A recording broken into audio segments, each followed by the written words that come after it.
day, everyone. You're welcome to NSC 202 class, which is Foundation of Nursing 2.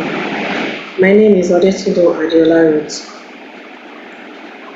So, my outline, we have introduction, definition of vital signs, purpose of vital signs, equipment needed for vital signs, and the components of vital signs.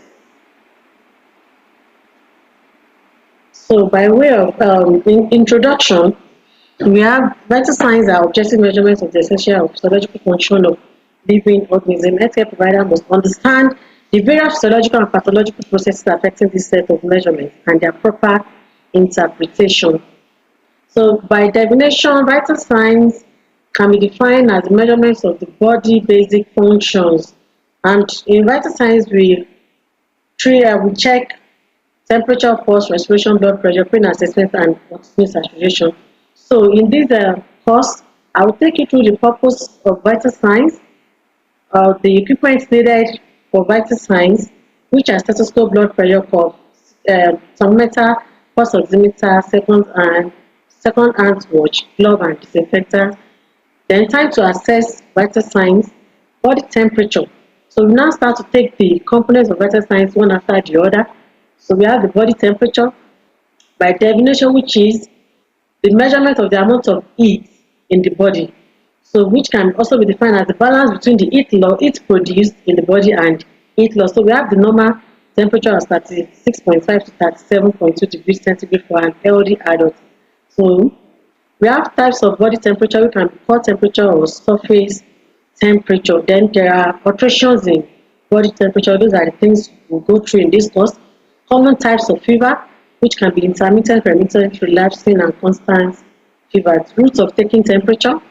Factors that can affect temperature, which are age, emotional status, exercise, hormonal influence, food and fluid consumption, drug and smoking. So we have instruments used for taking temperature, which is thermometer, which can be digital, infrared, tympanic, or mercury and glass thermometer.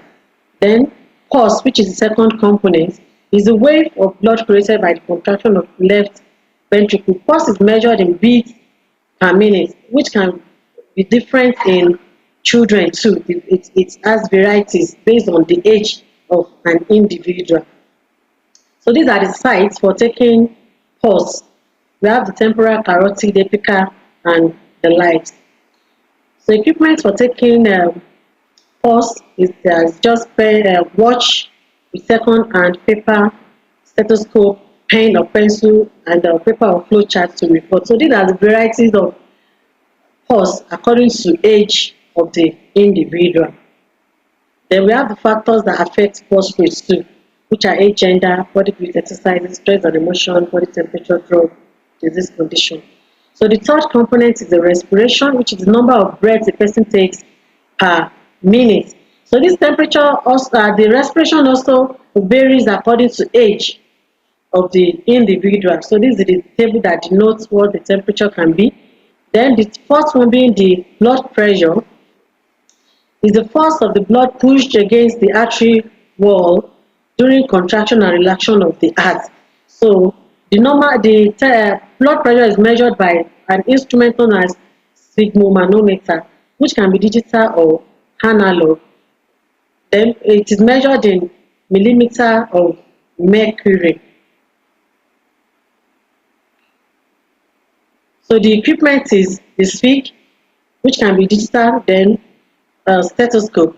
So the oxygen saturation is just to measure the amount or percentage of hemoglobin in the blood. So this is measured by a pulse oximeter and it's measured in percentage, the number being between 95 to 100%. So it has factors that can affect oxygen saturation too. Then we have pain assessment. Pain assessment, pain generally is whatever the person says it is. Pain is an unpleasant sensory sensation, an emotional experience associated with or resembling that with actual or potential tissue damage. So we have different scales to measure pain for patients, which can be self-report, behavioral, physiological, visual analog, numerical rating scale, and the like. So there are factors too that affect pain perception. So thank you for listening to this lecture, which is just the introduction to the class. So by next lecture, I'll see you where we go deeper into the class. Thank you. See you next time.